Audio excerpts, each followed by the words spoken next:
Hello there, you're watching the press preview, a first look at what's on the front pages as they arrive. And it's time to see what's making the headlines with the Daily Mirror's associate editor, Kevin Maguire, and the Daily Mail columnist, Sarah Vine. They'll be with us from now until just before midnight. We'll speak to both of them in just a moment.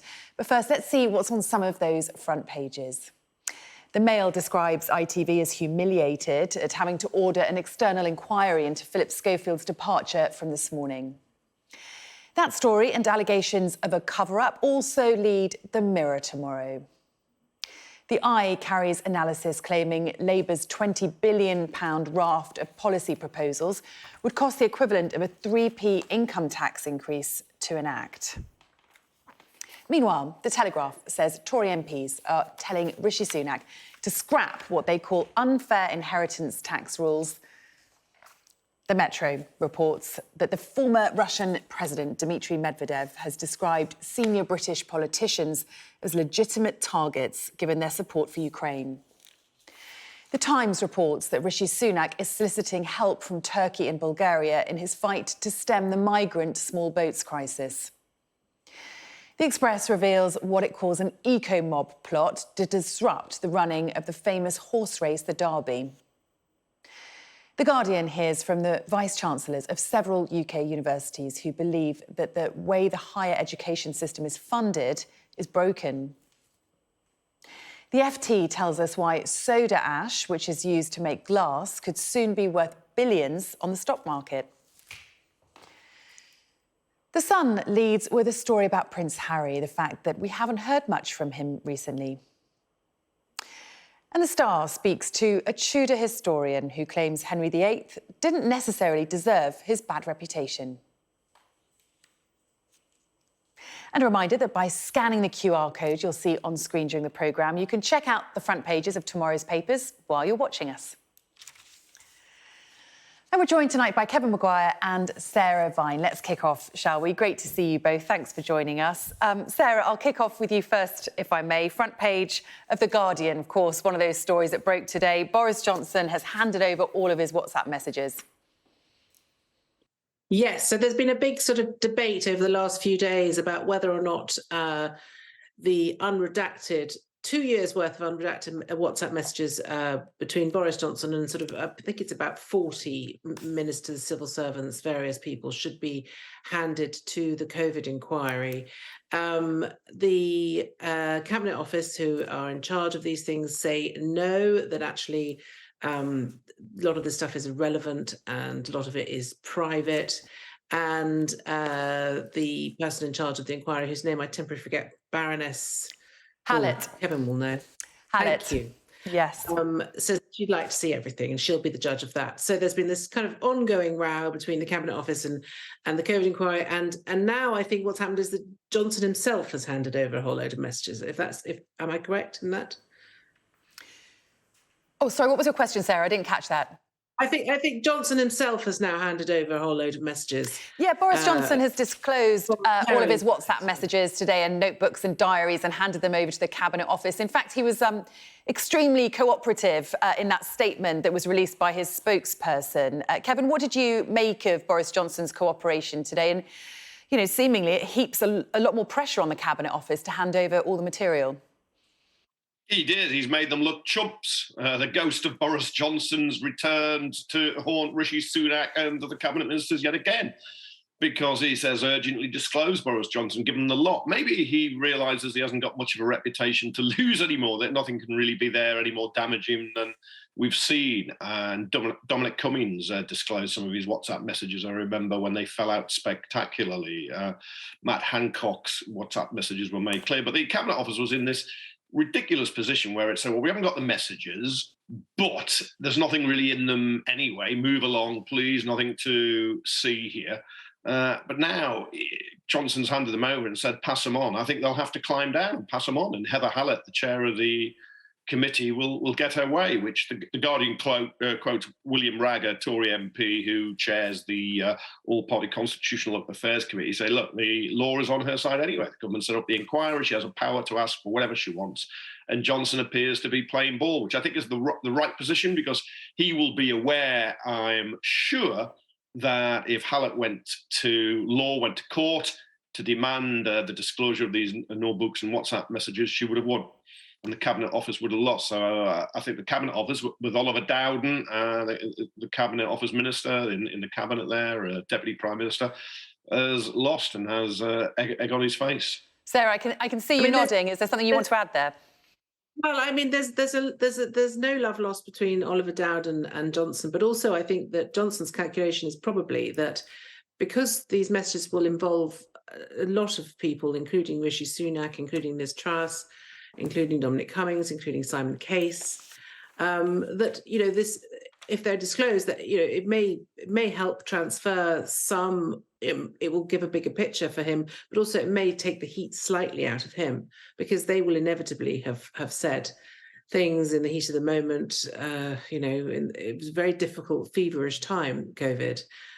There were lots of rows and arguments going on. People were losing their temper and saying things off the cuff. So it will, it may actually be play to Johnson's favour to have these messages exposed. They will, of course, be leaked. I mean, it's almost inevitable that they will be leaked because everything is leaked. So we have to be prepared for that. And that was possibly one of the reasons why the Cabinet Office was so reluctant to let the COVID inquiry have them in the first place, because inevitably they will come out into the open. And certainly WhatsApp messages, people are perhaps a lot more casual in the way they use them. You're a bit more careful about what you put in an email. Let's see what happens tomorrow. Let's move on to the front page of The Eye, Kevin. Their analysis on their front page tomorrow shows that Labour's new policies would cost the same as a 3p hike in income tax. Your take on this? Yeah, I think this is going to be the first of many stories on Labour's spending programme. Keir Starmer way ahead in the polls, wants to form the next government. Looks like he will be probably the next Prime Minister of our country. And I think it's legitimate and justifiable to begin scrutinising Labour's proposals. And the Eye reckon the spending plans so far on free childcare, foreign aid, school, breakfast and police total about £20 billion, which the Institute for Fiscal Studies say is equivalent of 3p on income tax. Doesn't mean income tax will go up 3p, but that's the equivalent. And Labour's tax proposals at the moment really ended the non-dom loophole, I would call it, and put VAT on private school fees, would raise about 5 billion. So that's a 15 billion gap. Now, Labour may dispute the figures, but we're going to get more and more scrutiny. Rachel Reeves, Pat McFadden and the Treasury team have been pretty strong on spending plans, and to the annoyance of many other shadow cabinet members who want to unveil goodies to be told they can't. But those they have, they will have to show how they fund them. Labour often gets this tougher than the Tories, mainly because I suppose we've got Tory press or Tory-leaning press. But at the same time, I think it's quite legitimate that Labour comes under the spotlight as well. Yeah, Sarah, a brief thought from you on this. I think we're going to see more and more scrutiny and crunching the numbers when it comes to Labour's promises ahead of the election. It's far easier being in opposition than it is being in power. Yeah, and I think that's right. As Kevin says, it's important that we delve, we get into the weeds of this stuff. But I mean, the Tories have also got their financial woes. The other front pages that we've seen, this whole row about inheritance tax, the Vice-Chancellor's complaining that they haven't got enough money to run their universities, that, money is a big problem for both parties, regardless of who's in power. The Labour Party are going to have to come up with a really cogent plan to persuade the public that they can manage things better than the Tories. I mean, the Tories, there are wider factors causing the financial problems. The FT has got a very interesting leader today about the issues in China and China's financial woes. The whole world, Germany is in recession. The whole world has got money problems. Yeah. And navigating your way out of that is going to be difficult. Yeah, certainly. There's not much to go round in the coffers, and that leads us neatly onto the front page of the Daily Telegraph, Kevin, on this very issue of inheritance tax. Rishi Sunak facing pressure to scrap it from his own MPs. Yeah, they managed to get 50 or more than 50 MPs to say, Priti Patel, Nadhim Zawari, Jacob Rees-Mogg. I would say the usual suspects on the right of the Conservative Party to claim it's unfair. And they're launching a campaign. Now, basically, I think the unfairness with inheritance taxes isn't a lot higher. There's only 7% of estates actually pay it, 7%. So what's that, about 1 in 14? An individual can leave $500,000 tax-free to people. That's really something for nothing. Couples are £1 billion. So 7 billion is raised, which Jacob Rees-Mogg says is a modest amount. Well, what are you going to cut? How are you going to fund that 7 billion now? I think it should be higher. George Osborne did say he would raise it in 2007, and he helped derail a Labour general election then that Gordon Brown was contemplating. The 2010 Tory election manifesto said they'd raise the limit and didn't. If there are taxes to cut, it's not inheritance tax, because I think it's the fairest tax of all. Because look, shrouds have no pockets, you can't take it with you. Maybe graveyards are full of rich people, but it is a real welfare state. You get something for nothing if you inherit. The person who created that money is dead, they've gone. But you are getting something. You're very lucky if you do get something, but I really think you should pay tax on it.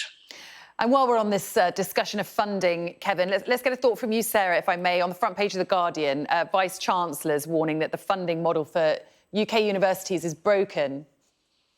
Can I just come back to Kevin on the inheritance tax thing very briefly, which is that the problem is that people, it's houses, it's people's houses. So people can buy a house for very little, and then because the property market in this country is so mad and so insane, they can find themselves sitting on a lot of money that is basically the amount of money that their house has gone up in value. So if you have these high thresholds, then what happens is people have to sell their houses. And quite often they're not people who are wealthy. They're people who've just bought a little house and now suddenly it's worth 5 times what it was worth.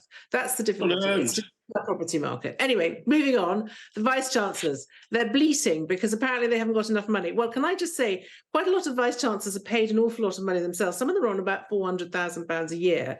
Not only that, students are getting the most appalling value for money at the moment. They pay £9,000 a year for, as far as I can see, almost nothing.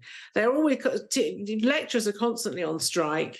Their accommodation costs a fortune. They're quite a lot. I mean, there's this whole row at the moment over some university finalists not being able to actually get their final results because they're not going to be marked before they graduate, which is insane. I think the whole university sector is in trouble, but I'm not entirely sure it's just to do with funding. I think it's to do with mismanagement and the fact that, the vice-chancellors are not doing their job properly, which is not really just to sit around having nice dinners with subsidised wine. It's actually to sort of try and run these organisations properly. The problem also, they're crossed because they're not going to get so many foreign students, which has been a huge source of money for universities.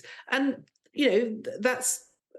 that's possibly right because they've used foreign students as cash cows for so long. The whole thing is in a mess.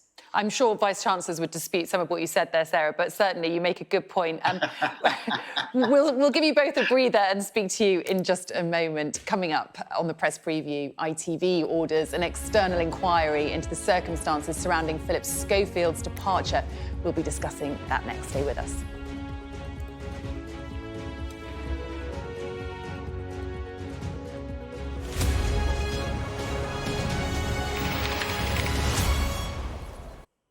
Welcome back. You're watching the press preview, and with me is Kevin Maguire and Sarah Vine to review the papers this evening. Let's kick off with your front page, Kevin. The Mirror leading on the Schofield row. Certainly really interesting what we learned today about ITV calling in an external review. And I thought it was quite interesting that we learned the chief executive, Dame Carolyn McCall, has said that there's been a lot of inaccuracy in recent reporting. Why do you think it's taken ITV so long to clarify that? Well, I suspect they were hoping to bunker down and it would go away, and it hasn't, not least because a lot of aggrieved former presenters and so on are sharpening axes and settling scores, and it's captured a public imagination here. So they had no alternative, I believe, particularly given they'll be grilled next week by MPs, to get an inquiry going and getting a barrister is I think it's a smart move by ITV. Carolyn McCall is quoted on the front of the Mirror saying, "We feel badly let down because Schofield admitted that he lied." She said that as recently as a month ago, we've been told there was no affair, but clearly the internal inquiry in 2020, if that's when it was, didn't uncover the truth. and you set up an inquiry, it's not in the long grass, but you get some from the outside or go through all the records, presumably interview some people, and then we'll come up with conclusions. But the problem in the longer term is you can lose control of an inquiry. I remember Dominic Raab, Deputy Prime Minister, said he was happy to have a barrister investigate claims he'd been bullying civil servants. Well, found out he had been bullying civil servants and he lost his job. So there'll be some people sweating in ITV, undoubtedly. Sarah, your thoughts on all of this? The Daily Mail also leading with this story tomorrow, describing ITV as humiliated on their front page and forced to order this inquiry. Yeah, I mean, I think it's just interesting the way the whole thing has unravelled. You know, remember Schofield coming out as gay and him being a hero, and Holly hugging and all of that sort of stuff, and it's sort of spiraled into a sort of much darker story, really. And I think that it's about power in the workplace, isn't it? And it's about what people feel they can and cannot say, and it's about whether you can stand up to somebody if you think they're doing the wrong thing, if they're very superior to you. It's quite a human story in that respect. And there are lots of people in workplaces who maybe do see things that they're not comfortable with, but they're too scared to say anything because they don't want to lose their jobs, or because the person concerned is very senior. So there's that you know, and the thing about Schofield was that he was seemingly invincible. He was the guy, and nobody could say anything to him. And it does have echoes of past scandals of this nature. So you know, we'll have to wait and see what happens. I always think inquiries are double-edged swords, as Kevin was saying, because, well, a lot of them are sort of, in a way, a way for the people in charge who should have been responsible, sort of passing the buck, but also they don't always turn up the results that you want. And of course, ITV bosses are likely to be quizzed by MPs on this scandal next week, Kevin. What do you make of politicians wading in? Getting on their moral high horses, getting altitude sickness, given the state of Parliament and political parties. I mean, there's an amusing side, but at the same time, they also represent as they are elected representatives. But ITV now go before that committee. It was a long-standing meeting. It wasn't about this, but of course it's going to crop up. They can now say there's an inquiry, and they can deflect questions to some extent. If there wasn't an inquiry by a barrister, they would have to answer more detailed questions. So it's the timing is very opposite for ITV, and I'm sure it's part of their thinking. Now, Carolyn McCall said in her letter which went to Ofcom, it went to the chair of the Culture Committee, and the Culture Secretary said they will share the findings of this report. OK, sorry to wrap you there, Kevin. I thought you'd enjoy that question. See you both in a moment. Thanks very much.